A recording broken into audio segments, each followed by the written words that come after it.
Assalamualaikum warahmatullahi wabarakatuh. Bismillahirrahmanirrahim. Rabbi shrah li sadri wa yassir li amri wahlul 'uqdatam min lisani. Allahumma shalli wa sallim ala sayyidina Maulana Muhammadin wa ala alihi wa sahbihi ajmain. Amma ba'du. Ini yang saya hormati pertama, pengatur saya ini Profesor Dr. Haji Maskuri. Yang cara ngomong tidak kayak profesor tapi kayak jurkam. Jadi kalau ciri utama akademisi itu kalau ngomong itu teduh, datar, runtut, sehingga memaksa orang lain itu menerima karena runtutan logika yang terbangun. Ya, kalau ini ndak, pokoknya kasar gitu, pokoknya orang itu. Ini agak lazim, agak dalam dunia ilmu. Semua wakil rektor, semua yang hadir yang saya hormati, saya seperti yang dikatakan moderator Pak Bapak Anwar, bahwa memang saya tidak boleh terikat sama yang di belakang ini karena ini kayak apa ya, ada satu madhab yang anak-anak Unisma semuanya harus tahu, teman-teman di Unisma, menjelaskan itu tidak lebih baik. Jadi karena seakan-akan belum melakukan. Indonesia itu dulu kedatangan Islam itu tidak pernah dipertentangkan antara Islam dan negara, sehingga diskusi itu sudah salah karena para wali itu tidak pernah mempertentangkan Islam dan keindonesiaan atau kebinekaan. Satu, bahwa para wali itu misinya dakwah, di mana-mana dakwah itu pasti ketemu yang berbeda, mulai beda agama, beda pilihan madhab, beda tradisi, beda kultur. Jadi itu tidak perlu dipertentangkan, tapi malah itu jadi lahan dakwah. Sehingga kita ini kalau diminta diskusi hubungan negara dan agama malah bingung, memangnya kenapa? Itu seperti dulu zaman P4, saya punya kawan di Jogja, teman saya nulis tafsir Profesor Zaini, itu pernah zaman Pak Erto disuruh sosialisasi P4 di Papua. Apa hubungan Pancasila dan UUD 45? Itu orang Papua jawab, hubungannya baik-baik saja Pak. Jadi yang unik itu ketika disuruh baca Pancasila, satu Pancasila, dua ketuhanan yang Maha Esa. Akhirnya 6 kan? Kenapa Pancasila jadi 6? Yang unik itu ketika ditanya, ini saya melihat langsung di TV 7 itu, Indonesiaku ini. Ada anak-anak kecil ditanya, bendera ini milik siapa? Bendera merah putih itu. Jawabannya apa? Milik sekolahan Pak aja. Karena memang milik sekolah. Itu yang tanya itu kaget. Milik sekolahan Pak. Nah, tentang tema ini mohon dibaca ini langsung start ya, langsung serius karena tadi sudah kayak jurkam tadi, ini yang langsung khas ilmuwan. Ini sebagai penghormatan saya pada Unisma, ini khas keilmuan. Imam Zuhri adalah gurunya Imam Malik. Ya, saya ulang lagi ya, Imam Zuhri adalah gurunya Imam Malik. Halaman 29. Ini langsung start, saya baca halaman 29. Dan ini terutama yang para punggawa-punggawa ini. Saya baca ya. Ini teks tidak ada yang saya rubah, memang persis seperti ini. Bismillahirrahmanirrahim. Yaqulu Zuhri, ini gurunya Imam Malik. Fama futiha fil islami fathun qablahu kana a'zama minhu. Innama kanal qitalu haitsul taqon nasu. Falam makanatil hudnatu wa wadu'atil harbu wa amanan nasu ba'duhum ba'da wal taqaw fatafawadu fil hadits wal munazaah. Falam yaklim ahadun bil islami yaqilu syai'an illa dakhala fihi. Walaqad dakhalataini kasanaten mithlu man kana fil islam qabla dzalika au aktsar. Terus ini ngomongnya harus santai, enggak boleh provokatif. Begini, kita tahu dalam perdamaian Hudaybiyah itu poin-poinnya itu semuanya merugikan Islam. Di antaranya adalah jika yang Islam masuk kafir harus dibiarkan karena berarti masuk ke habitat asli. Karena Nabi sebelum jadi Nabi komunitas pokok itu kafir, sehingga kalau Islam masuk kafir kembali ke habitat. Tapi kalau Islam masuk kafir, kafir masuk Islam itu harus dikembalikan karena dianggap bid'ah. Maka kalau kamu dituduh bid'ah itu tenang saja dulu, Nabi itu ya dituduh ji'ta bidinin muhdas, kamu datang dengan agama yang baru. Cuma agak diteruskan wa kullu muhdatsatin bid'ah wa kullu bid'atin dalalah. Jadi orang-orang kafir dulu kalau ngomentari Nabi ya jita bidinin muhdas, kamu datang dengan agama yang apa? Baru. Nabi nurut. Semua perjanjian yang merugikan Islam itu Nabi nurut. Tapi Nabi hanya minta satu hal, jangan ada perang 10 tahun. Dan orang boleh seminar, boleh diskusi tentang Islam. Ya ini dengerin betul ini. Jadi saya tidak akan provokatif, ini pakai logika. Nanti bisa dipakai disertasi doktor. Tapi saya minta orang boleh diskusi, boleh seminar tentang Islam. Akhirnya saat itu juga ada orang yang masuk Islam. Di depan tulisan itu belum kering istilahnya. Datang ke situ namanya Abu Jandal bin Suhail bin Amr. Itu datang ke Nabi, ya Rasulullah saya ini mau masuk Islam. Kata orang-orang kafir, ini pertama Muhammad, kamu komitmen enggak sama perjanjian? Kalau kamu komitmen harus kamu kembalikan. Nabi bilang, ya Abu Jandal kamu kembali ke mereka, ke habitat mereka, yaitu menjadi kafir. Di komunitas kafir maksudnya. Akhirnya nangis. Sayyidina Umar itu mendekati Abu Jandal, kemudian memberi isyarat supaya ngambil pedangnya. Jadi isyaratnya wong ini baca ora wis. Maksudnya orang-orang kafir. Tapi Abu Jandal enggak mau. Singkat cerita akhirnya kembali ke komunitas kafir. Tapi yang dikatakan Imam Zuhri cara analisis. Ini enggak bisa pakai provokatif, harus pakai analisis. Innama kanal qitalu haitsul taqon nasu. Yang namanya perang itu menjadikan orang tidak berpikir jernih. Ini poin yang diambil oleh Rasulullah. Kalau dibahasakan Nabi curi kesempatan, masuk Nabi dikatakan mencuri, meskipun itu hanya bahasa ya. Enggak mungkin lah kita bahasakan seperti itu. Saya ulang lagi ya. Kenapa ada perang berkesinambungan sampai tahun ke-8 Hijriah? Mulai tahun kedua ada perang Badar sampai tahun 8 Hijriah itu perang terus. Nabi sama orang kafir perang terus. Akibatnya apa Pak Profesor? Namanya perang itu ya nggak kau bermikir. Pokoknya agar ketemu Islam perang, Islam ketemu kafir perang nggak kau bermikir. Padahal Islam itu bisa diterima oleh akal sehat, harus lewat diskusi, lewat pengamatan, lewat pemikiran, lewat pengendapan berpikir. Makanya Nabi tahu ini masalah besar. Kalau orang perang terus, itu gak kober mikir Islam, tidak sempat diskusi tentang Islam. Makanya Nabi hanya minta satu poin. Oke, perjanjian ini satu rutin semua, tapi saya minta orang kafir semuanya boleh mendiskusikan Islam, boleh seminar tentang Islam.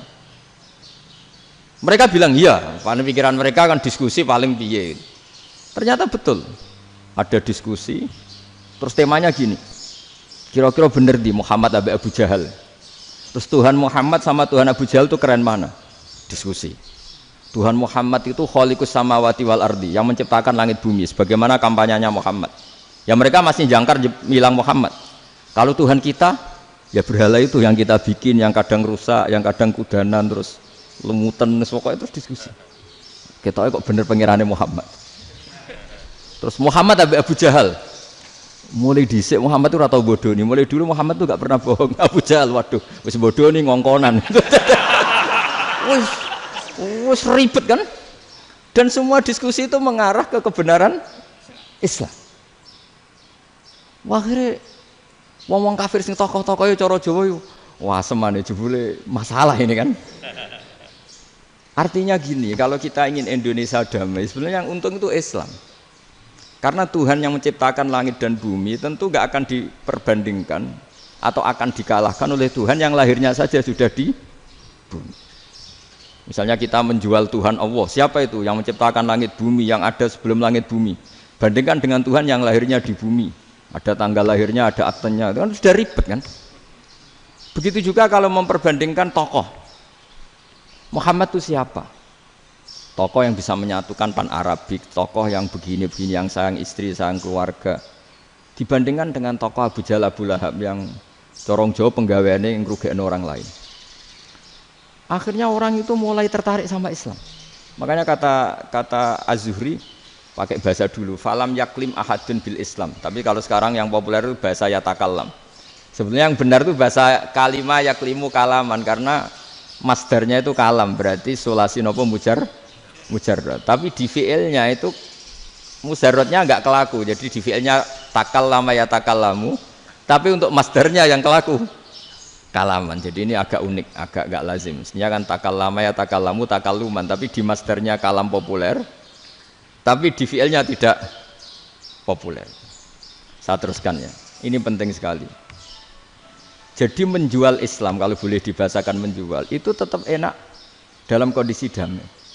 Karena kalau kita perang itu bawaannya kalau ketemu ya perang, kalau ketemu perang sehingga orang itu rakober diskusi loh. Saat bener Islam sampai kafir itu bener di. Karena tidak kober diskusi, tidak sempat diskusi orang yang milih yang kafir. Karena yang mayoritas yang kuat. Sementara Islam zaman itu lemah. Lah Nabi itu yang diminta hudnah, yang penting kita damai. Terus orang boleh mendiskusikan benar mana kita dan mereka. Ya setelah diskusi ya tadi kan nggak mungkin Allah yang begitu keren hebat pencipta langit bumi dibandingkan berhala yang mengurus dirinya sendiri saja tidak bisa. Walhasil terus orang mulai tertarik sama Islam dan aturannya nggak boleh dilarang diskusi itu. Nah makanya saya pernah ditanya beberapa profesor di Jogja, Gus suatu saat kalau kampus paling keren di Jogja ini ada Islamic Studies, kemudian pengajarnya dari berbagai agama, ini riskan nggak bagi Islam? Saya jawab, asal yang didiskusikan Islam itu nggak masalah, yang repot itu nak umat Islam. Karena kalau umat Islam yang jadi percontohan, banyak raja yang dolim, banyak pemimpin muslim yang dolim, terus identik dengan Islam itu jadi dolim kan ribet. Ya kalau pas umat Islam, kalau Islam yang kumat kan jadi masalah kan. Nah ini kan terus jadi beda umat Islam sama Islam yang lagi apa? Kumat. Sehingga cerita terus Islam mendapat posisi yang luar biasa. Nah makanya di sini diistilahkan falam makanatil hudnah, ketika ada perdamaian wa amanan nasu ba'dum ba'do, orang merasa aman itu fatafawadu fil hadis wal munazaah, mereka berdebat. Munazaah itu berdebat, keren mana konsep Muhammad dengan konsep Abu Jahal, keren mana konsep Tuhannya Muhammad dengan Tuhan kita, terus diskusi dan mereka akhirnya ikrar, wah yang benar ya Muhammad lah. Di mana-mana Tuhan tuh ya sebelum langit dan bumi, di mana-mana Tuhan ya punya reputasi menciptakan. Masa Tuhan reputasinya diciptakan, kayak berhala dan sebagainya. Ibadah juga gitu. Ibadah wong kafir itu kalau tawaf itu telanjang, ibadah Muhammad santun pakai pakaian. Terus akhirnya mereka mulai tertarik Islam. Sehingga saya lihat di beberapa tafsir, saya memang tidak akan ngomong yang tidak serius, ngergani Unisma ben sawangane pemikir serius. Di Quran itu sampean lihat di tafsir Tobari itu ada ayat bal naqzifu bil haqqi 'alal batil fayadmaghuhu fa idza huwa zahid. Qadzafa itu kalau di kamus tak lihat itu takallama bila dalilin. Qadzafa itu ya pokoknya sekenanya. Artinya gini, kebenaran Islam atau kebenaran hak itu kamu taruh sekenanya saja itu tetap menang. Apalagi kamu taruh secara teratur, kamu taruh sekenanya saja itu tetap menang. Sehingga di sini banyak sahabat yang hidup di Cina. Sekarang juga banyak orang alim yang milih hidup di Amerika, banyak orang alim yang milih hidup di Inggris. Dan mereka pede, percaya diri karena kebenaran itu kamu letakkan di mana saja, itu tetap akan menang, akan menemukan momentum kemenangannya. Misalnya gini, contoh paling gampang. Dulu para peneliti, saya ulang lagi, dulu para peneliti itu ya datang kemana-mana, termasuk Ibnu Battuta, termasuk Ibnu Khaldun, ya semua peneliti itu suka neliti. Setelah diteliti, Quran itu satu-satunya kitab suci yang membicarakan sains, misalnya tentang falak, tentang astronomi, tentang asal-usul kejadian manusia, kejadian makhluk. Juga bicara tentang geografi, geologis, semuanya. Sementara kitab lain hanya cerita tentang mawaid wal hikam wal ibar. Jadi diteliti kayak apa, pada akhirnya hak ini yang menang. Bal naqdhifu bil haqqi 'alal batil fayadmaghu fa idza huwa zahid. Saya berkali-kali cerita, ada ulama yang ahli matematika. Ketika ditanya kenapa kamu suka ngajar matematika, sampai muridnya itu ragu, ini guruku mlebu swarga ta ora, penggaweane mulang matematika. Tapi para muridnya bermimpi bahwa Imam Amudi itu disuruh ngajar para malaikat. Dan itu pede betul dia. Kata Allah, ini ulama saya yang iman kepada saya setingkat iman kamu. Dari malaikat itu tidak mungkin Gusti kita menyaksikan langsung engkau sementara ini di bumi, nggak nyaksikan jenengan. Kenapa bisa sepede dan seyakin itu?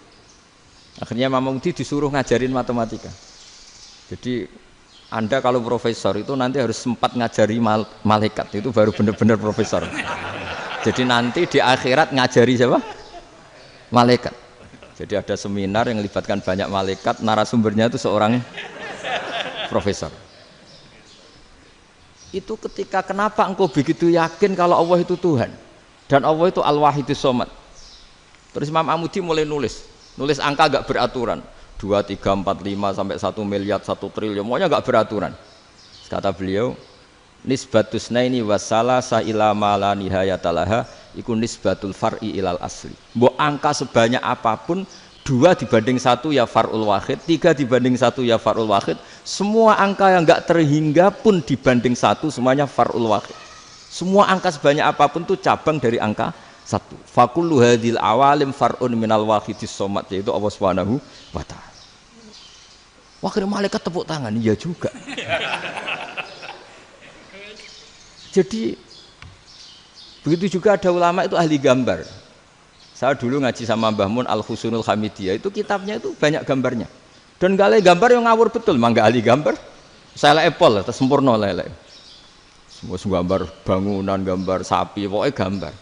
Ternyata dia menemukan Tuhan itu dari gambar. Gambar serapi ini atau seruwet ini sama. Gambar rapi sama ruwet itu sama kalau dalam pandangan tauhid. Dimulai minan nuqtah al-wahidah. Kowe cek gambar sing rapi, sing indah, cek gambarmu elek. Dimulai dari 1 titik, dan titik ini nuqtatil wujud, yaitu Allah Subhanahu wa ta'ala.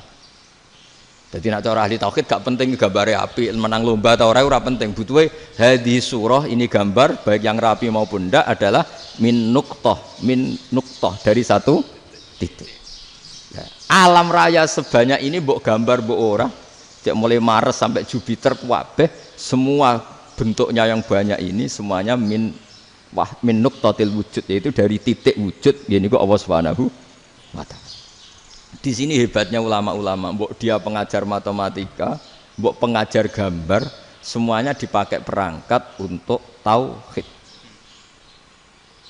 Nah, itu kan juga bagian dari Islam damai, Islam yang sangat jadi tidak perlu perang untuk orang dipaksa Islam. Enggak perlu provokatif kayak tadi pidatone rektor jenengan tadi. Jadi ciri utama ilmuwan tuh kalau ngomong datar tapi logikanya enggak terbantahkan, itu ciri khas ilmuwan. Kalau ciri khas politikus kalau ngomong itu keras, provokatif lah kira-kira gitu. Tapi isinya biasa. Nah saya berharap nanti semua profesor doktor itu datar tapi isinya kualitasnya bagus ini. Mentes. Jadi makanya terus kata ulama, kenapa diistilahkan balnat zifu bil haqqi? Kenapa pakai qadzafa sementara qadzafa maknanya takallama bila dalil? Maksudnya bila dalil di sini itu min ghairi ikhtiyajin ila dalilin. Kebenaran itu memang enggak butuh dalil. Apa kita perlu dalilnya apa? Buktinya apa? Kalau 3 itu cabang dari 1. Wong gendeng yang takok gitu pas orang gendeng. Wong 3 cabang dari 1 kok ditanyakan buktinya apa? Itu min awalil bidah. Pertama orang pasti tahu kalau 3 itu far'ul wahid, 1 juta juga far'ul wahid, 1 miliar juga far'ul. Gambar yang sebanyak apapun ya dimulai dari 1 titik, cek gambar benar maupun yang tidak. Akhirnya apa? Ulama dulu itu sebegitu rileks nerangkan tauhid. Lalu kenapa asma ini yang ya ini kan khas NU ya, khas pesantren. Sebenarnya saya keberatan pakai istilah khas NU, pakai khas pesantren karena NU itu anaknya pesantren, jangan dibalik pesantren anaknya NU, karena sebelum ada NU itu ada pesantren. Tapi kayaknya Unisma lebih suka pakai bahasa NU dan saya ya agak-agak orderan yang terpaksa disuruh ngomong. Ini agak apa ya, agak kacau sebetulnya ini agak kacau. Jadi NU itu sama pesantren itu tua pesantren. Jadi NU dilahirkan pesantren, bukan dibalik pesantren dilahirkan NU. Sehingga barokahnya didirikan pesantren ini Kadang nyuwun sewu sekali Mbah Hasyim itu kadang ide besar beliau itu ora dituruti wong NU. Jane Mbah Hasyim cara kula kok dadi Mbah Hasyim ya mangkel. Mbah Hasyim itu ngarangno kentong. Nggih ngaramno beduk, tapi wong NU nganggo kentong. Beduk. Dan uniknya Mbah Hasyim enggak tersinggung. Karena ciri khas pesantren itu membolehkan perbedaan apa? Pendapat. Itu masyhur khilafnya Mbah Hasyim sama Mbah Fakih Mas Kumambang itu sampai dikitabkan. Saling ngeritik, saling macam-macam lah. Jadi cara berpikir Mbah Hasyim ketika Nabi rembukan, ini gimana ya cara menentukan waktu sholat ya? Ya pakai kentong ya Rasulullah, dzakalin nasoro itu untuk orang Nasrani. Ya pakai buk itu trompet, dzakalil Yahud itu untuk orang Yahudi. Terus, ada yang lagi pakai api ya Rasulullah, dzakalil Majusi itu orang Majusi. Setelah itu ada orang datang lari-lari cerita mimpi azan tadi. Ya itu terus dipakai sarana pemanggilan sholat ya azan itu. Sehingga Mbah Hasyim menolak kentong. Karena mantas sababi qaumin fahuwa minhu. Beliau keras sekali sampai bilang haram. Beliau judulnya ya haram. Al-Jasus Antakhrimin Nakus. Setelah naskah itu sampai ke Mbah Fakih Mas Kumambang di Gresik situ, di daerah Dukun situ. Dulu nggak ada WA ya, jadi sampainya ya lama. Makanya saya sampai sekarang nggak punya WA karena ya saya ulama kan, kalau WA-an terus ya jadi ulama. Nggak jadi ulama main WA-an terus itu. Lah itu termasuk rektor nggak kau bermikir itu mesti kebanyakan WA. Karena kan otaknya didikte oleh sesuatu yang masuk. Sesuatu yang dilihat itu kan pasti mendikte kita. Beda kalau yang nggak WA-an kan mikir apa kita yang menentukan. Kalau WA-an kan kita ditentukan. Mau mikir anaknya butuh apa gara-gara WA informasi Jakarta mikir Jakarta. Padahal secara kewajiban ngapain kamu orang Malang mikir Jakarta. Gara-gara WA mikir Jakarta belum selesai ada berita di Sulawesi, mikir Sulawesi. Habis itu mikir NTT. Makanya semua orang sekarang merasa tokoh nasional gara-gara informasi yang masuk itu nasional. Jadi Mas Yo RT yang mikir gimana Gus Indonesia. Ada RT loh. Sampai lupa kalau dia itu RT. Jadi semua orang sekarang merasa tokoh nasional. Dan itu gara-gara apa coba? Akhirnya semua orang juga punya ide tentang nasional. Harusnya negara itu gini-gini. Jebule wonge sing duwe ikon itu sapa? RT. Ribet kan? Saya teruskan. Setelah naskah itu sampai ke Kiai Fakih Mas Kumambang. Beliau itu marah besar. Ini harus dilawan dan saya bukan karena benci Mbah Hasyim. Beliau teman saya ketika ngaji Kiai Mahfud di Mekah. Jadi Mbah Fakih dan Kiai Hasyim itu teman ketika ngaji di Mekah. Terus cara ngelawan tuh lucu. Lucu. Gak ilmiah tapi gak ilmiah wong alim tetap ilmiah. Di mana-mana serupa itu tidak sama. Ya kalau mungkin zaman Nabi di Madinah itu zaman itu kentong itu identik dengan milik Nasrani. Di Indonesia beda. Pos kampling ya kentong. Kebakaran ya kentong. Wae sarapan orang di LP ya pakai kentong. Jadi tidak ada jaminan kalau kentongan itu identik dengan Nasrani. Lalu haramnya di mana? Yang di mana-mana tasabuh itu identik. Ini tidak identik. Mulai masalah kan? Mulai masalah. Jadi beliau gaya judul Hazruus. Hazruus itu kepala bergeleng-geleng. Sekarangan kok ngene. Jadi sekarangan kok provokatif gitu. Nah. Dan itu Mbah Hasyim ya hormat Mbah Fakih hormat Mbah Hasyim. Saya sendiri secara pribadi itu lebih suka pendapat Mbah Hasyim sebetulnya. Karena bagi saya sholat itu sakral, ya sudahlah kalau sakral ya dipanggil dengan sesuatu yang sakral yaitu kalimat thayyibah adzan. Tapi saya tidak akan bilang kalau kentongan itu haram. Karena kalau haram alasannya mirip orang Nasrani. Sementara pos kampling ya pakai kentong, ada banjir ya kentong, ada kebakaran ya kentong. Jadi tidak identik untuk misa atau untuk sholat ala Nasrani. Tapi itu dulu ya rileks saja, dua beliau itu ya saling menghormati, padahal saling kritik. Dan dulu ulama yang beda madhab itu ya saling menghormati. Imam Syafi'i itu kalau sholat di kawasan Masjid Abi Hanifah ya tidak kunut. Ketika ditanya kenapa kamu tidak kunut, sementara engkau berpendapat kunut itu sunat. Ikroman di hadal madhab, saya sangat menghormati madhab. Imam Ahmad bin Hanbal itu berpendapat kalau orang pakai bekam, pakai iftisot atau hijamah itu batal sholatnya. Sementara Imam Syafi'i mengatakan tidak batal apa sholatnya atau wudunya tidak batal. Tapi Imam Ahmad itu ditanya, apa kamu makmum Syafi'i? Bagaimana mungkin saya tidak makmum sama wali kutub seperti Imam Syafi'i? Padahal menurut keyakinan Imam Ahmad ini sholatnya batal, ini habis ikhtijam udah wudu. Tapi tetap saja beliau, karena perbedaan pendapat di furu' itu lazim. Ya orang boleh berdebat lah. Ketika Unisma datangkan saya, itu saking senengnya kiai, apa saking sombongnya sampai ngatur kiai, kan nggak pernah bisa diperdebatkan. Itu kan orang boleh debat kan? Itu saking angkuhnya apa saking senengnya kan nggak jelas kan? Kan dan orang boleh setuju pendapat saya, yaitu ngatur kiai itu haram. Setuju juga Pak Rektor, ekspresi mahabbah itu ya macam-macam. Dulu sahabat ya gitu, sahabat itu ada yang nggak kenal wajahnya Nabi sama sekali sampai akhir hayatnya. Ketika ditanya, loh kamu itu sahabat kok nggak tahu wajahnya Nabi? Saya tidak pernah berani memandang Nabi karena ijlalan Nabi, terlalu menghormati saya sehingga tidak berani memandang wajahnya.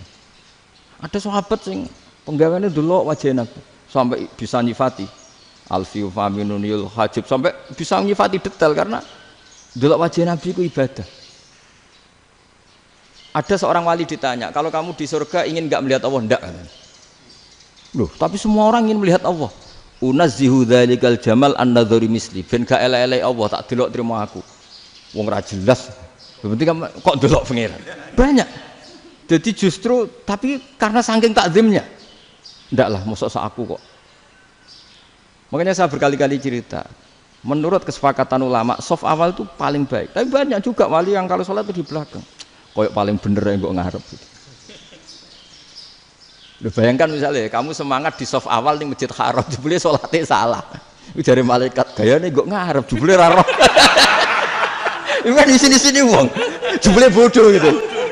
Gayane kok ngarep jebule.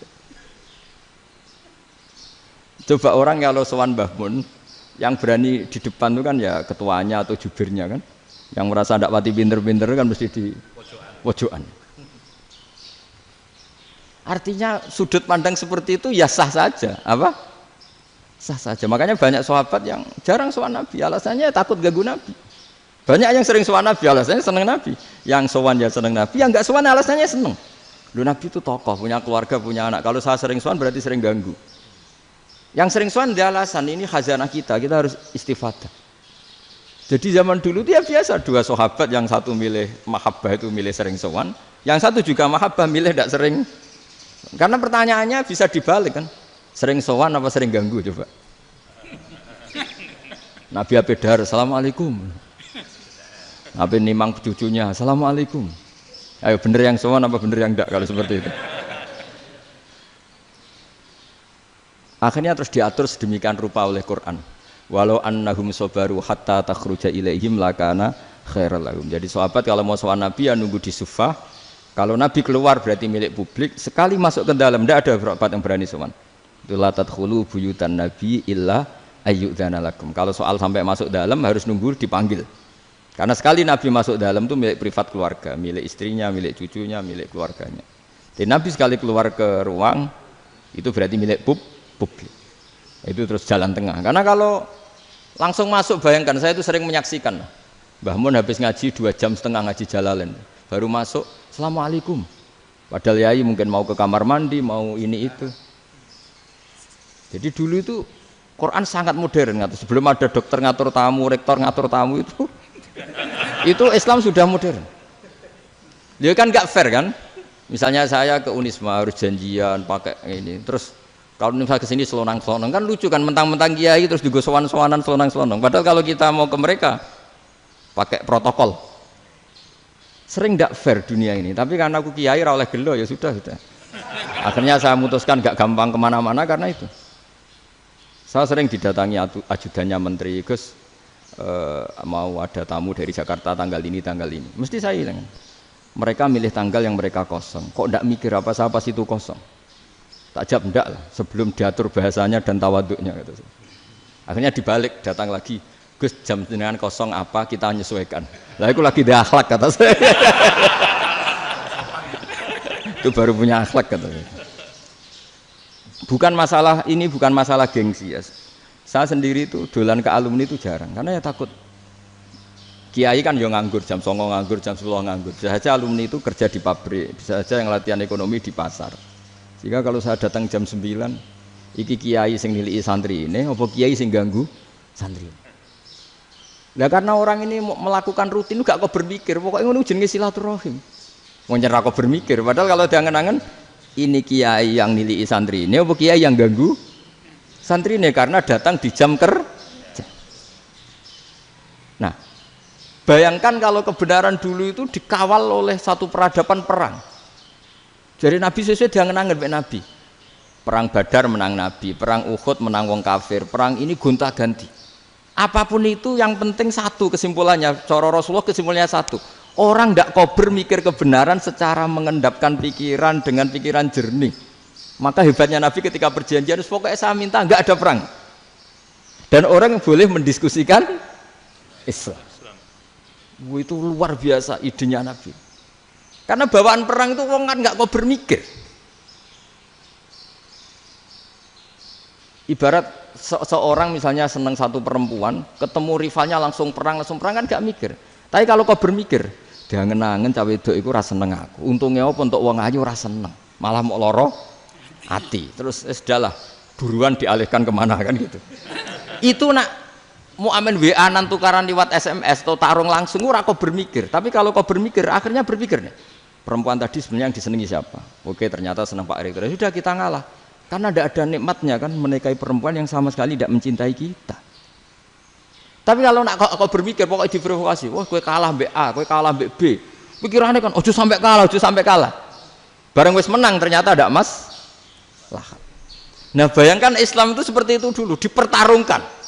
Wong Islam tuh dinu aklin, agama yang diterima dengan akal sehat. Tapi sekarang ukurannya perang. Yang menang berarti benar, yang menang benar. Kan terus jadi repot. Itu Nabi tidak ingin, makanya Nabi ingin sudahlah, nggak ada perang. Nah, makanya kata Imam Zuhri, fathul Islam terbaik adalah orang boleh diskusi tentang Islam dan tidak ada perang. Lagi-lagi penting, tidak perang itu penting, silmun itu penting, perdamaian itu. Setelah tidak ada perang, akhirnya fatafawadu fil hadis wal munaza'ah, orang boleh diskusi apa saja, termasuk boleh adu polemik. Konsep satu Tuhan dan Tuhan banyak diperdebatkan. Akhirnya Nabi secara rileks bisa menjelaskan. Muhammad, urusan kita banyak. Kalau Tuhannya satu tidak cukup, Tuhan harus banyak untuk menyelesaikan berbagai urusan. Ada Tuhan bagi rektorat, bagi ya, macam-macam kan. Ada Tuhan untuk ngurusi utang, ngurusi BPKB, macam-macam. Terus kata Rasulullah, enak saja Nabi jawabnya. Ya kalau kamu punya majikan banyak, perintahnya beda-beda, kamu mangkel enggak, bingung enggak? Ya susah mat, kalau majikannya banyak, perintahnya beda-beda, kita jadi repot. Senang mana? Senang majikan satu. Ya sudah Tuhanmu itu majikan kamu. Kalau Tuhannya banyak, perintahnya macam-macam, kamu yang repot. Akhirnya sudah mat, Tuhannya satu aja. Nah, itu ya barokahnya diskusi tadi, barokahnya enggak perang. Daraballahu mathalan rajulan fihi syuraka'u mutasyakisuna wa rajulan salamal lirajul hal yastawiyani masalah. Terus alhamdulillah. Jadi orang yang paling kafir pun saat itu taslim. Nah, ini kembali ke kalimat la ilaha illallah. Saya tidak perlu provokatif, pasti teori saya itu benar. Bukan saya bilang benar itu karena sombong, enggak. Ini sesuai teks. Misalnya begini, benar enggak kelompok takfiri yang suka ngafirkan orang lain? Itu pasti tidak benar. Logikanya gampang. Orang yang kafir 70 tahun saja dengan melafadzkan la ilaha illallah menjadi muslim. Masa dengan kalimat yang sama yang muslim menjadi kafir? Itu logikanya kan nggak ketemu. Orang kafir 70 tahun untuk menjadi muslim disuruh baca apa? La ilaha illallah. Tapi gara-gara baca la ilaha illallah nyekel patok jadi kafir. Pertanyaannya, loh ini kalimat apa? Kalimat untuk mengkafirkan apa kalimat untuk mengislamkan? Karena yang kafir dengan kalimat itu menjadi Islam, ternyata yang Islam dengan kalimat itu menjadi kafir. Itu ketemu nggak? Cara logika itu kan nggak ketemu kan? Makanya cara pikirannya Abul Hasan Asyadzili, dan saya setuju pikiran itu. Istighfar ini boleh orang Jawa Timur protes karena kadang beda manhaj, tapi jangan protes saya, protes Abul Hasan Asyadzili kualat mesti sampean. Ketua Torekoh napa? Sadziliyah. Cara madzhab Sadzili, dan Anda boleh berbeda madzhab, mencari khasnya wong kampus wani beda. Beda kapasitas lah, pokoknya butuhnya beda. Dan ketok pinter, ketok kritis tuh. Cara madzhab Abdul Hasan Asadili itu gini Pak Rektor. Jadi istighfar itu baik. Tapi ba'da kamali tauhid, setelah tauhidnya itu benar. Alasan beliau masuk akal. Ketika ada ayat fa'alam annahu la ilaha illallah wastaghfir li dzambik. Bihadil kalimah. Jadi orang boleh istighfar itu setelah tauhidnya benar. Alasannya Abdul Hasan Asadili begini. Qulil ladzina kafaru iyantahu yughfar lahum ma qad salaf. Katakan kepada mereka yang kafir, sekali mereka tidak kafir, maka otomatis dosanya masa lalu diampuni. Pertanyaannya, yang bisa menghentikan kekafiran itu kalimat apa? La ilaha illallah. Dengan hanya melafadzkan la ilaha illallah Muhammadur Rasulullah langsung yughfar lahum ma qad salaf, langsung dosanya diampuni. Berarti yang menjadi pengampun dosa lah, penyebab pengampunan itu apa? La ilaha illallah. Itu bahkan orang kafir belum istighfar. Di ayat itu kan Allah enggak mensyaratkan setelah la ilaha illallah istighfar baru diampuni, enggak. Asal la ilaha illallah langsung yughfar lahum ma qad salaf. Saya ulang lagi ya, jelas ya. Jadi qulil ladzina kafaru iyantahu yughfar lahum ma qad. Nah, sekarang iyantahu, mereka berhenti dari kafirnya. Syaratnya pakai apa? La ilaha illallah Muhammadur, itu langsung yughfar lahum ma qad. Artinya apa? Ghufranullah itu bisa didapat hanya dengan mujarrodut tauhid, yaitu hanya dengan melafadzkan kalimat thayyibah. Dan sahnya istighfar juga berdasar kalimat thayyibah itu. Misalnya gini, orang kafir sebelum Islam melafadzkan astaghfirullah, astaghfirullah, astaghfirullah, kira-kira diterima enggak? Enggak kan? Karena syaratnya istighfar ba'dat tauhid. Nah, makanya dalam madzhab Sadili istighfar itu setelah la ilaha illallah.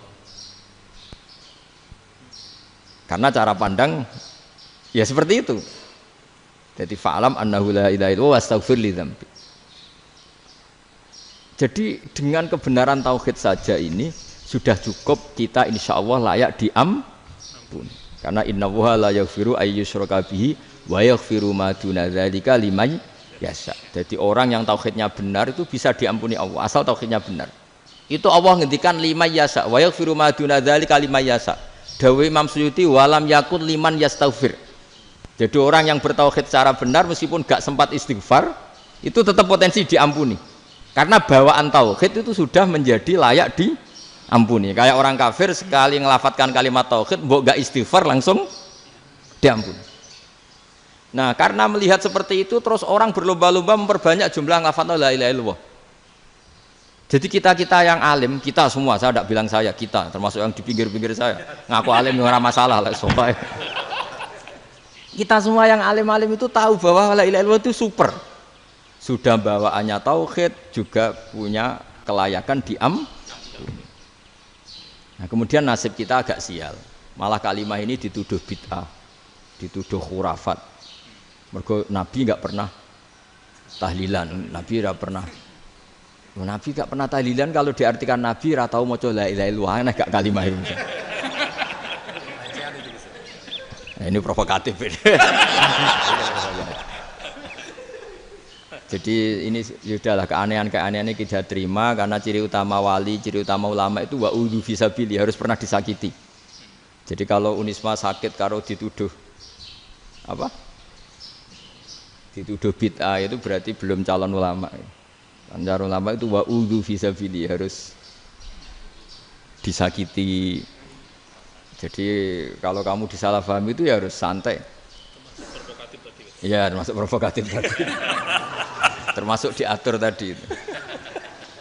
Jadi kalau cara berpikir kan, karena mereka itu memang kalau kita turutin itu memenya itu terlalu, kadang menghujat kita itu. Enak ya jadi GNU, ada orang mati datang, kiainya dapat makan, dapat rokok, terus pulang. Jadi apa? Terus kita kayak tersangka terus. Kita kan kayak tersangka terus. Tertuduh terus itu. Terus yang orang NU ya memenya juga nggak kalah ekstrimnya. Boleh ya ajaran orang nggak boleh ngasih-ngasih kiai gitu. Berarti boleh dong ajaran kikir. Jadi memang kadang apa ya, cangkem elek lah bahasa kasarnya itu. Itu memang kadang lebih mengenakan kalau kita datang ke acara mayat kan dapat makan, dapat minum. Kalau yang sohibul bed rokok ya dapat rokok. Kalau kiainya dapat wajib, kadang 20.000, kadang 50.000. Terus memenya itu kok setega itu ya ada orang meninggal kok malah kita makan-makan. Seakan-akan kan kultur ini biadab kan gitu. Tapi yang orang NU kebalikan bales. Oh ternyata nggak boleh ya mayit disodakoi. Ternyata nggak boleh ya orang dermawan. Berarti Islam membolehkan medit ya gitu. Model ini kan. Tak angen-angen itu luwih mandi timbang takbir ya kan. Karena ini kan memicu emosi kan. Memicu apa? Emosi. Nah, tapi saya kalau disuruh bela mana itu tidak ada yang saya bela. Ya seorang sudah lah kalau mau nganggur saja sudah itu. Sudah. Ya tapi itu memang apa ya? Itu khazanah Islam. Ada yang kritik, ada yang enggak. Ya itu memang khazanah. Ya biasa aja kalau saya biasa. Karena dulu ulama itu sudut pandangnya itu ya seperti itu. Ada yang ulama suka ibadah itu sholat, ada yang milih apa tidur. Sampai Imam Ghazali bilang suatu saat ibadah terbaik di zaman akhir itu tidur kan. Sholat saja kalah sama tidur kan. Tapi itu loh ya, yang wajib tetap loh, terus kamu gak sholat wajib. Begini beliau mencontohkan itu. Ada orang sholat tahajud terus obsesinya itu ingin hajatnya terkabulkan. Sementara yang tidur obsesinya nikmati rahmatnya Allah, boleh tidur, bisa tidur. Kata Imam Ghazali, timbang kita tahajud terus nuntut pangeran aduk turu katanya. Mergo engko dia akibat terus setan memberi bisikan, lho nyatanya kamu tahajud ya gak terkabul. Berarti cerita bahwa Nabi ngendikan kalau doa tahajud mustajab enggak. Daripada ngono kan turu ora tau ndonga. Timbang abri-abri Islam ya, timbang ngelek-ngelekin apa? Islam. Jadi ulama itu mulai dulu itu sudah berpikir. Banyak orang menjadikan tahajud, sholat malam itu media untuk hajatnya. Dan kalau nggak kesampaian ini mutung. Nyalahkan kiainya ijazah ramandi. Macam. Daripada ngono ora usah apa? Tahajud itu turu. Dan jenis kayak ini tuh banyak. Makanya ulama kayak saya itu saenake dhewe itu ya jarak. Saya sering didolani muhibbin terus bilang, Gus saya doakan gini-gini saya mau nyalon bupati atau saya gini. Saya bilang, gak waduh orang dongo, nak ramandi darani ulama dongane ramandi. Nak mandi kamu jadi bupati tetap nganggep karena beli. Sopo sing ora roh bupati saya gak beli. Ribet kan? Ketika mereka jadi ngunsurkan doa kamu apa karena kemarin beli. Yang beli maksudnya nggak beli nggak usah tersinggung. Jadi ribet ngadepin. Nggak artinya gini loh, boyo doa itu jangan dipakai begitu loh. Kalau minta nasihat, tak nasihati jadi bupati yang baik, gubernur yang. Kalau minta doa itu resikonya. Akhirnya gigi kalau diminta doa ya doa, sebenarnya diisinya itu nggak doa kemenangan. Itu nggak selamat gitu. Karena ribet. Makanya Islam itu doa itu setelah iman. Aturan iman benar baru doa. Aturan iman benar termasuk Allah itu yaf'alu ma yasha, boleh melakukan yang dikehendaki. Allah enggak boleh terdikte oleh doa kita, enggak boleh. Ya saya ulang lagi ya, mazhab Hasan Asyadzili ini khas kita. Jadi la ilaha illallah itu didahulukan sebelum istighfar. Tapi kebalikannya mazhab Imam Sanusi itu dibalik. La ilaha illallah itu kalimat yang sakral. Karena yang sakral dibutuhkan muqaddimah, yaitu yang melafadzkan harus yang sudah bersih, yang sudah steril baru melafadzkan la ilaha illallah. Maka dalam mazhab Sanusiyah istighfar dulu baru la ilaha illallah. Nah, cara mazhab Abu Hasan Asyadzili kebalikan, istighfar itu sah setelah sahnya tauhid. Kamu ikut mana tuh? Asyadzili apa Sanusiyah? Alhamdulillah sama-sama tidak paham ya sudah. Akhirnya sudah. Ya saya nggak kemana-mana kan gitu.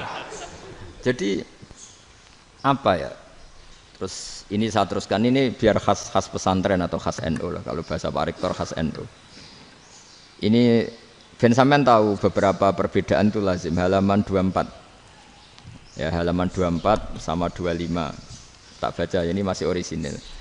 An Sufyan bin Uyainah, ini juga gurunya Imam Syafi'i. Kata Sufyan bin Uyainah, beliau cerita, kana Isa wa Yahya alaihi salam ya'tiyanil qaryah. Fayas'alu Isa an syirari ahliha. Wa yas'alu Yahya an khiyari ahliha. Jadi Nabi Isa dan Nabi Yahya itu satu generasi, sama-sama masih muda. Kalau di satu kampung yang Nabi Yahya tanya, ini keluarga terbaik siapa? Saya mau nginap di situ. Karena kumpul orang baik itu nyaman. Kalau Nabi Isa kebalikan, keluarga terburuk mana ya, saya tak di situ. Nah terus Akhirnya faqala lahu Yahya, lima tanzilu ala syirarin nas. Kenapa kalau kamu bermalam kok malah kumpul orang-orang yang nakal? Innama ana tabibun udawil mardo. Saya ini nabi, para dokter. Di mana-mana dokter yang ngumpuli yang sakit, ngobati yang sakit. Makanya di NU itu ya banyak Kiai Jazab mengumpuli yang nakal-nakal.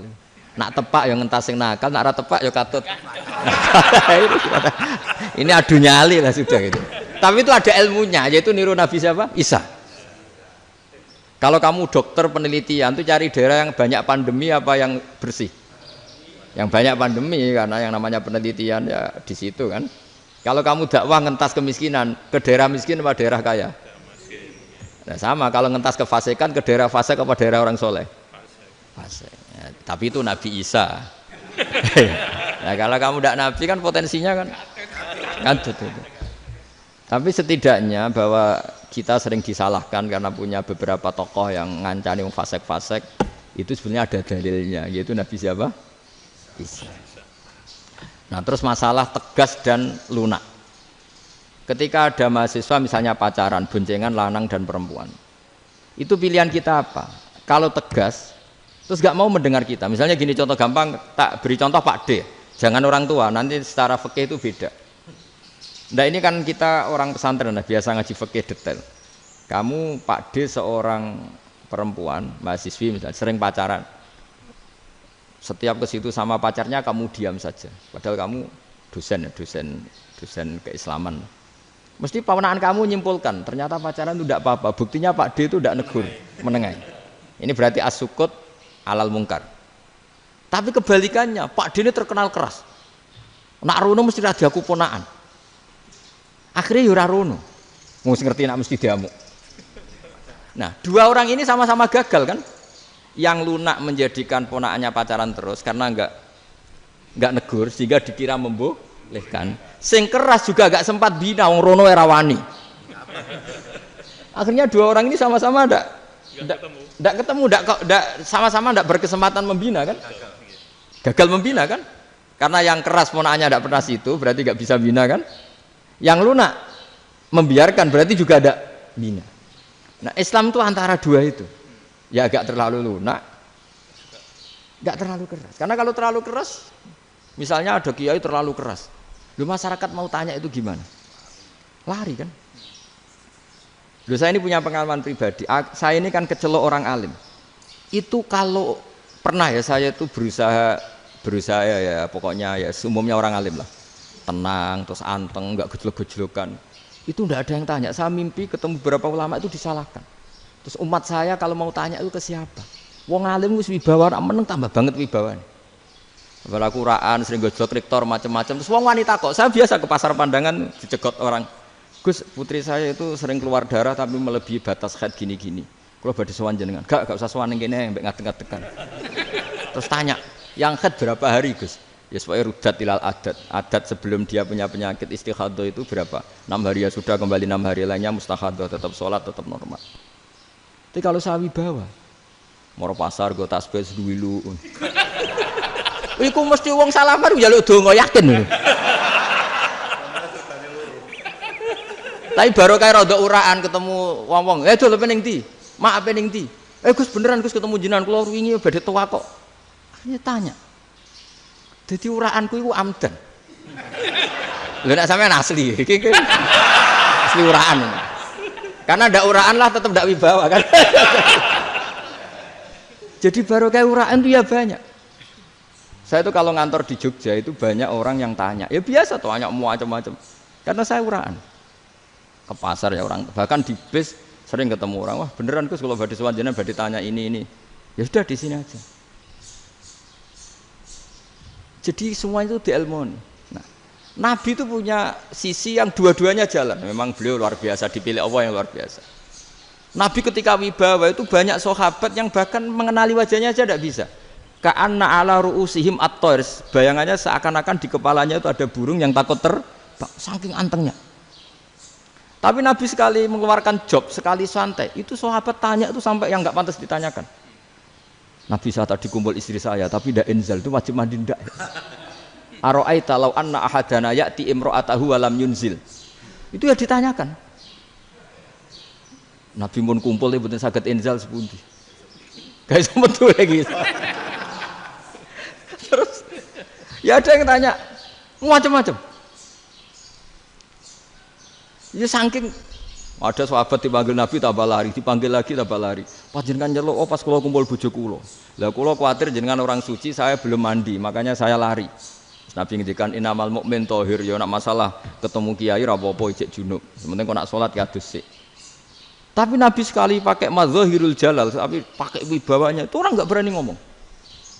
Tapi sekali Nabi rileks, itu orang bisa tanya apa saja, termasuk halal yang enggak pantas.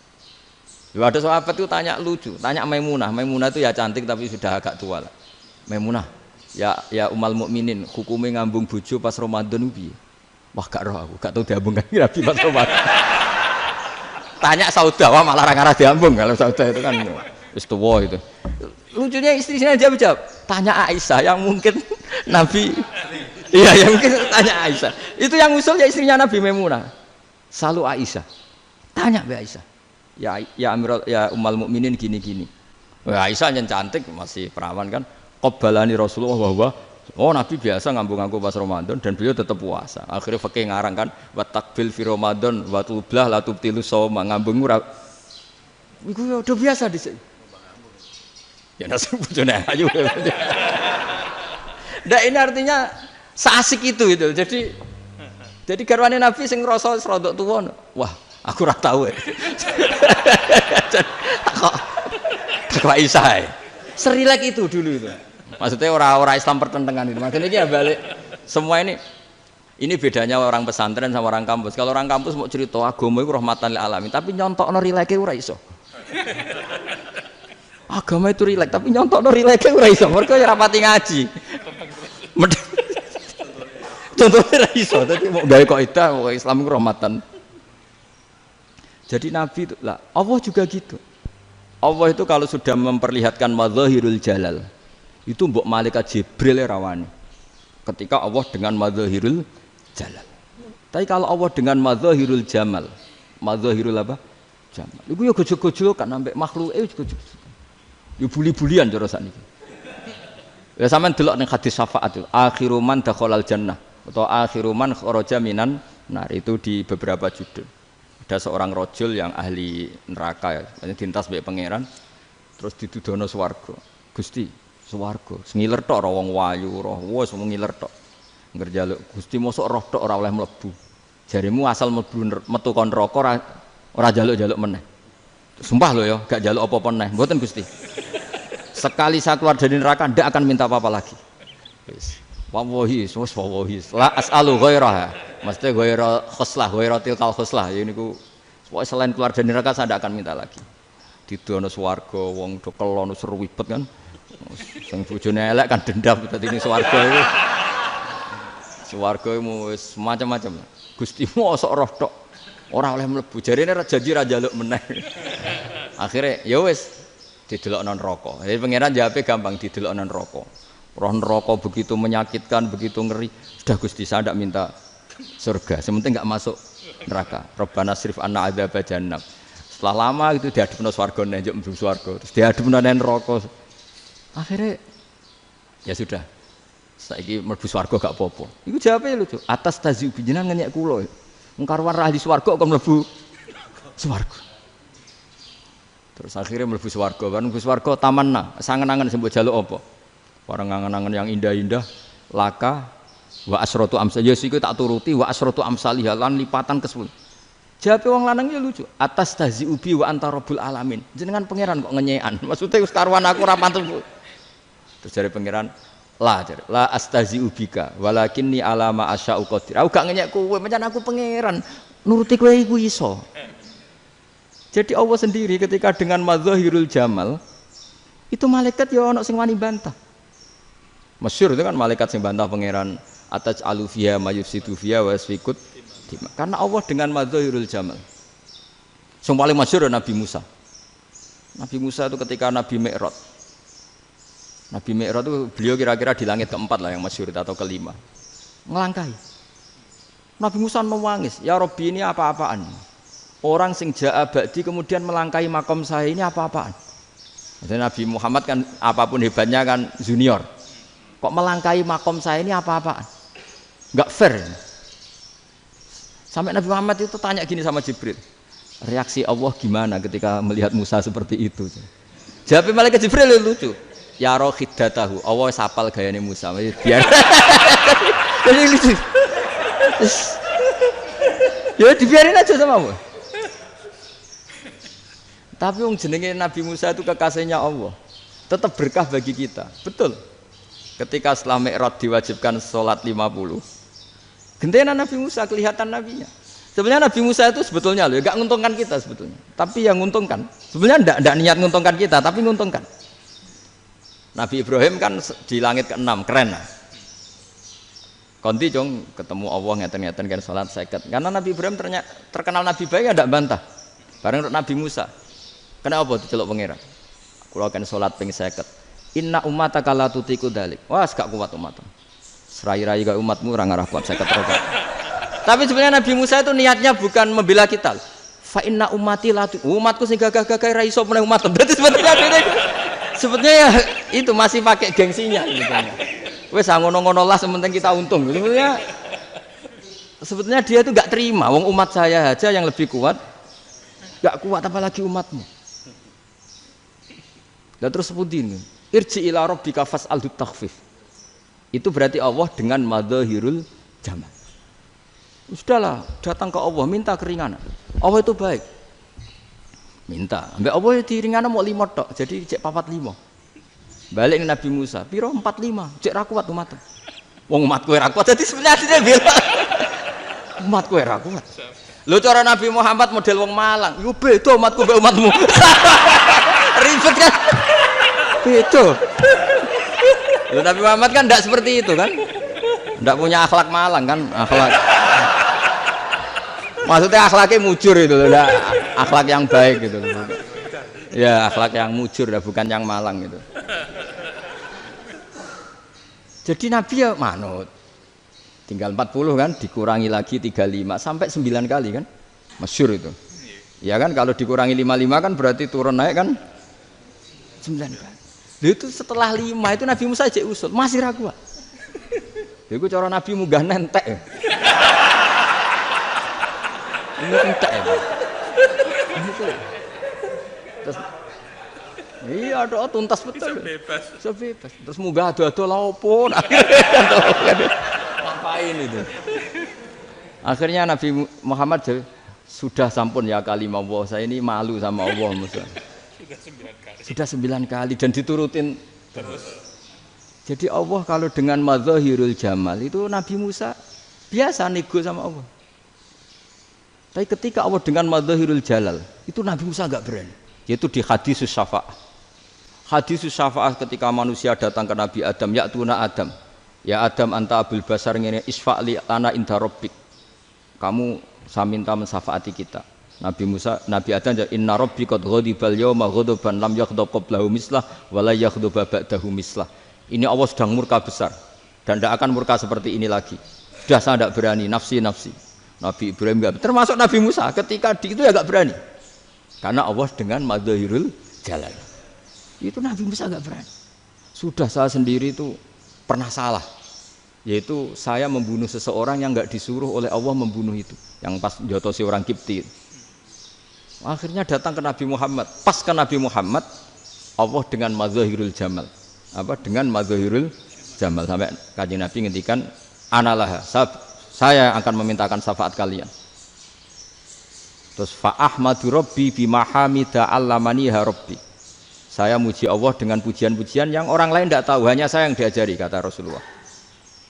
Ya di sini menurut banyak ulama termasuk kitab yang saya baca, kenapa Muhammad sebagian namanya Ahmadu.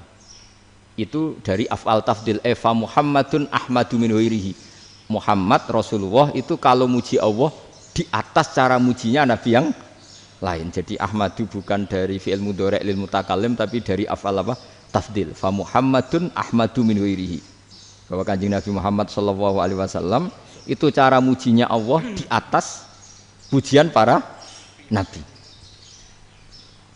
Makanya di sini Sayyid Ali Zainal Abidin kalau muji hamdal hamidin wa fauqa hamdil hamidin. Jadi pujian saya ini di atas rata-rata cara mereka apa? Memuji. Yaitu sirinya apa? Nabi itu tahu bahwa akhirat itu tidak bisa batasi Allah. Kamu tidak bisa nyemprit Allah. Allah, ini akhirat loh. Amal sudah tidak manfaat. Ingat itu. Tidak bisa seperti itu. Allah itu nggak bisa tunduk sama konstitusi yang bernama akhirat. Artinya Allah meskipun di akhirat tetap duwe hak yaf'alu ma yasa atau yaf'alu ma yurid. Nggak bisa kamu terus wah ini akhirat amal ra iso dikirim wong mati, amal ra iso dikirim. Lho pangeran kok mbok atur. Kalau kita yang mengirimkan tidak bisa, tapi kalau Allah tetap bisa. Makanya ada kiai mengatakan kodok qadar ora iso dirubah, itu kamu. Makanya ada seorang kiai ditanya, kodok qadar ora iso dirubah sekali dicatat selesai. Jadi kiai tadi, tapi nak Allah iso. Dalile apa ya yamhuwa ma yasha wa yusbit. Nak Allah ya iso, sing ra iso kan kita. Nah, Nabi itu tahu betul meskipun akhirat itu Allah masih bisa dinego saking baiknya. Akhirnya Nabi sujud, masyhur itu terus, ya Muhammad irfa' ra'sak wasal tu ta wasatu safa. Semat sirahmu angkat. Kowe yo apa tak turuti. Terus semenjak itu Nabi minta apa? Syafa. Artinya apa? Ketika Nabi lain berpikir bahwa akhirat ini membatasi amal karena sudah Nabi tahu betul kalau Allah tetap Allah yang enggak terbatas kekuasaannya, enggak terbatas rahmatnya juga saat di akhir.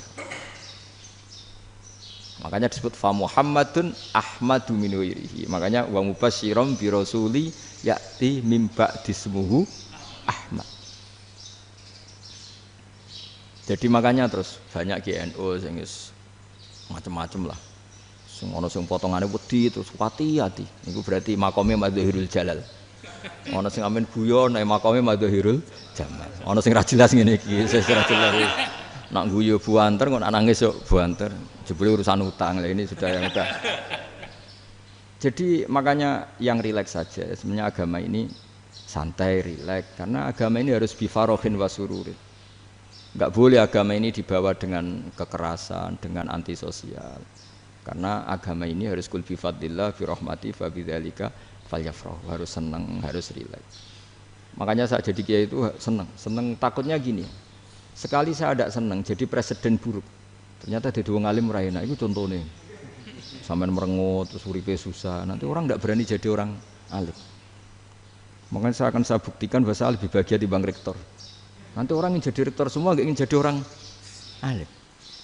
Saya pernah ketemu sekian rektor di Jogja tanya, Gus, kenapa jenengan bela-belain pesantren sampai segitu?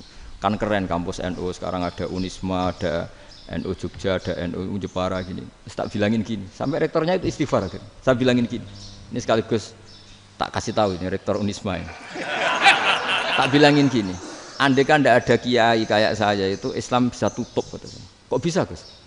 Misalnya ada perempuan haid faqal adat.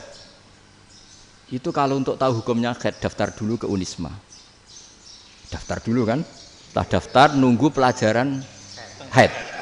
Baru tahu haid setelah 3 tahun dari masalahnya. Gitu. Tapi baru kayak kiai ketemu saya di jalan, Gus anak kula nu haid ngeten-ngeten mboten normal hukumnya piye? Oh hukumnya ngene dibalekno ning adat.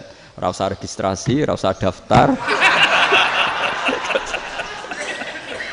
Jadi ya harus ada istighfarnya lah. Unisma juga harus istighfar, semuanya harus istighfar. Karena ada sisi yang nggak mewakili kebutuhan Islam. Tapi saya sebagai kiai juga istighfar.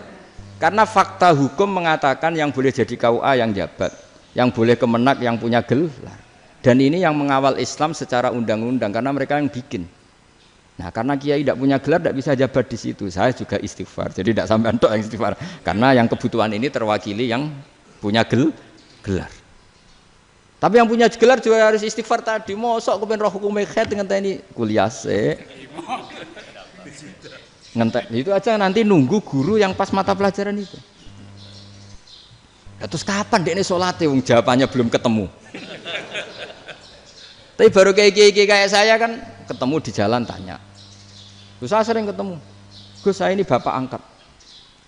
Mau nikahkan putri saya itu gimana itu kalau cerita wali sebenarnya anak saya sok, kalau nggak cerita nggak sah karena saya bapak angkat. Itu banyak.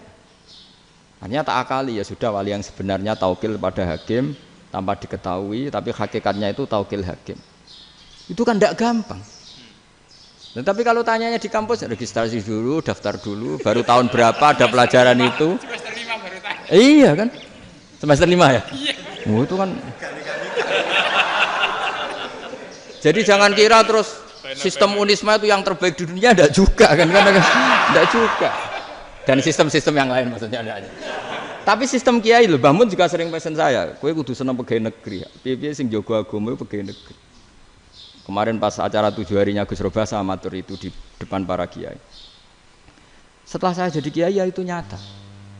Islam di Papua, di NTT yang bawa siapa? Dokter negeri, ya kan? KUA negeri. Barokahnya mereka negeri dijamin negara kan? Barokahnya Muslim berkebutuhan Islam. Akhirnya bikin musola di situ, bikin masjid. Bahkan di Korea Utara itu ada masjid bawaan duta besar, karena banyak duta besar Muslim berkebutuhan masjid. Yang bisa gini itu yang negeri apa yang swasta? Negeri lah. Di sini kiai tidak mewakili semua kebutuhan apa? Islam. Tapi kampus juga enggak, kampus Islam sekalipun tidak memenuhi semua kebutuhan Islam tadi. Masa orang tanya kan nunggu semester berapa tadi? Semester 5 masih daftar dulu. Nunggu pelajaran itu. Payahnya pas ketemu dosennya, wong saya tidak pernah ribet kan? Pas dosennya cowok gitu. Jadi sudahlah, makanya ini, iya makanya ini kan bentuk kearifan lah. Jenengan ngakui fungsi kiai kayak saya itu bentuk kearifan. Saya juga ngakui jenengan ini butuh kearifan. Saya sering didolani KUA itu rata-rata ya didikan kiai. Kompilasi hukum Islam itu banyak ya, janda cantik. Contohnya harus cantik, kalau jelek nggak mungkin terjadi kan. Ada janda cantik kebetulan suka kawin tapi takut zina. Saya ulang lagi, suka kawin tapi takut. Itu seringnya gitu Pak Rektor. Jadi dia kawin bosen bilang ke KUA, Pak saya sekarang mau nikah sama ini. Loh, tapi kamu mau punya suami. Ya tapi kan nggak tercatat Pak. Itu KUA-nya rata-rata itu nggak berani. Meskipun nggak tercatat, karena secara fikih meskipun nggak tercatat tetap dia seorang perempuan yang bersuami, maka nggak boleh nikah sama orang lain. Jadi coba kalau nyuwun sewu KUA hanya ngikuti hukum formal, yang penting di catatannya nggak punya suami, ya dinikahkan saja kan. Tapi mereka enggak, karena didikan kiai enggak berani. Artinya gini, kalau hanya pro hukum catatan sipil, maka ini dinikahkan bisa karena enggak tercatat. Tapi secara hukum santri enggak bisa dong menikahkan perempuan sing dadi zaujin yang punya suami. Jadi ini barokahnya kerjasama yang baik. Jadi di masyarakat itu tertanam didikan kiai, enggak boleh nikahkan perempuan yang bersuami. Tapi di KUA ngikuti hukum formal. Dan di Indonesia itu KUA itu rata-rata konsultasinya ya sama kiai, sehingga ya nggak berani akhirnya, meskipun aku ya udah mlebu rokok mbak, gak iso. Dan itu banyak. Seorang lagi ya, makanya ini kan pesantren itu nggak boleh mati. Orang kiai-kiai kayak saya nggak jelas-jelas itu harus lebih jelas lagi. Karena ini yang on time, yang online, yang siapa saja bisa tanya. Saya itu SMS saya itu nggak punya HP WA. HP jadul itu SMS-nya tiap hari entah berapa, orang yang tanya dari Kalimantan, dari Aceh. Gus di kampung saya ada masjid 2 itu yang Samana, ada yang dari orang perkotaan, Gus di perumahan baru ada masjid, yang Jumatan baru orang 12, sah enggak? Ya langsung saya jawab, sah. Dalilnya ini.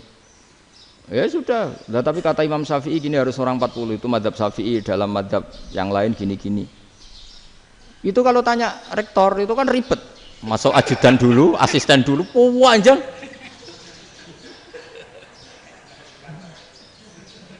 Wah itu kan ribet kan? Manggil dosen, dekan VAI dipanggil, dekan VAI nggak mau langsung jawab, cari dosen yang nekuni itu. Usul fikih, saya nekuni itu baru seminar, nunggu dulu mbak, ini orangnya baru. Panjang kan? Bisa tutup Islam kalau kesuwen.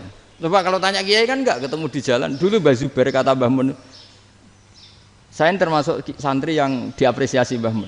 Dhisik Mbah Zubair ya ngono, anak nong takok pesuan gak oleh. Gak takok ning kene ae.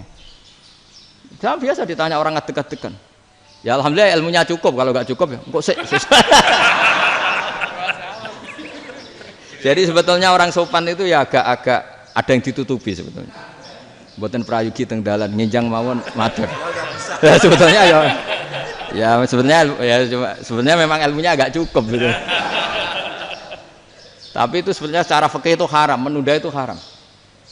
Yo haram tuh. Coba bayangkan ya, kalau tanyanya sekarang, Gus saya ini sudah keluar darah 1 bulan penuh, padahal normalnya hanya 6 hari. Saya nanti sholat enggak? Kalau nginjang mawon dugi kula, berarti kan hari ini belum ada keputusan. Sholat apa enggak kan? Tapi karena modus tadi, boten prayogi nggih ngendikan ngoten teng dalan nginjang tengen kula.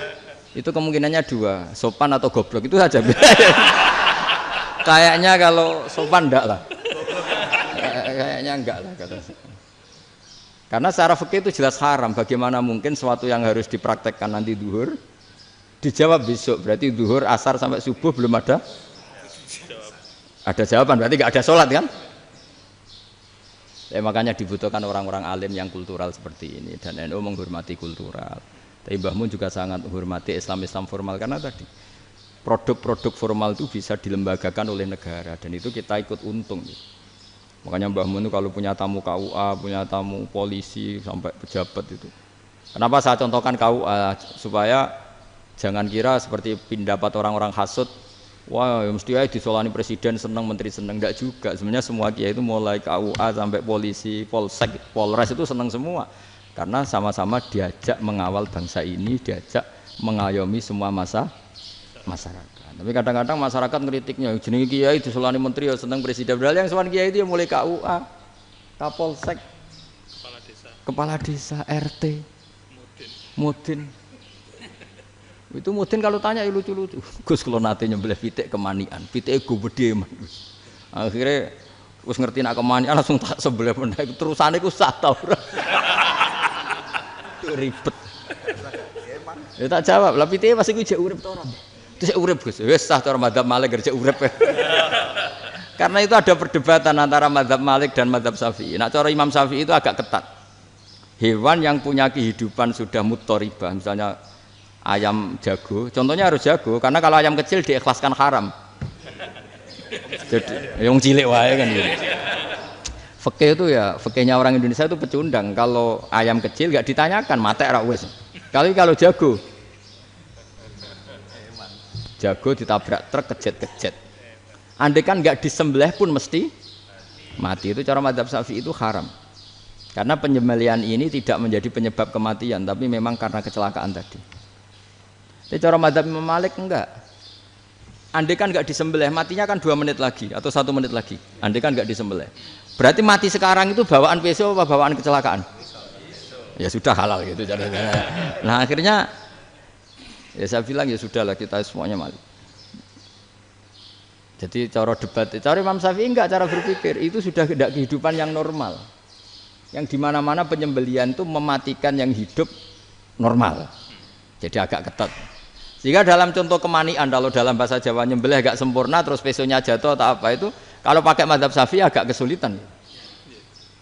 Jadi kalau madzhab Malik asal diselesaikan secara fauron dan juga sebagian madzhab Syafi'i itu halal. Nah orang mesti tanya gitu, Gus, wedhusku tabrak truk, man Gus kejet-kejet. Tapi nak pitik cilik ra ditakokno. Makanya termasuk kritiknya Mbah Mun, tapi ini madzhabnya Mbah Mun ya. Kamu boleh ikut boleh ndak karena ini urusan ndak penting. Dewe wong-wong lucu, nak ditakoki yuyu muni haram mergo amfibi. Yuyu ngerti sampean? Yuyu nggih. Tapi nak ditakoki kepiting muni halal. Mergo nak yuyu haram gak eman, nak kepiting eman. Padahal alasannya coba, kenapa yuyu haram? Karena amfibi kan, bisa di air. Pertanyaannya, kepiting seperti itu enggak? Nah, tapi kepiting kalau haram kan eman. Karena besar kan, kalau yuyu silahkan haram kan gitu. Artinya apa?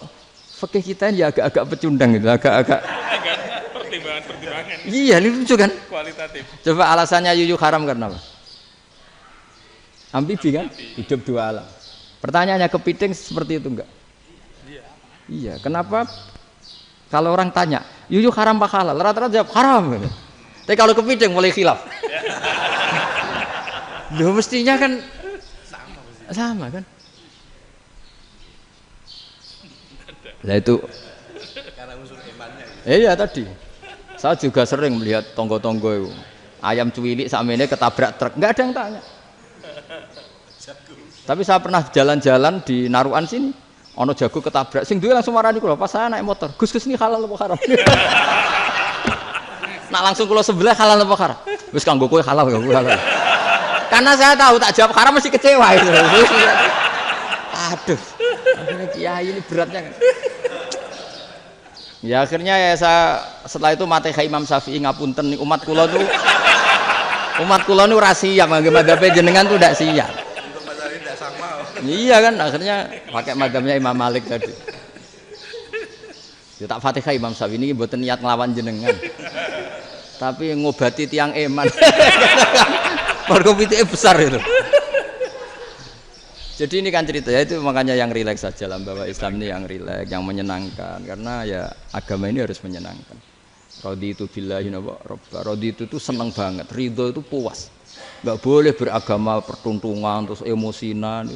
Ya marem atau raditu itu marem jadi yang nyaman. Ya saya kira demikian. Assalamualaikum warahmatullahi wabarakatuh.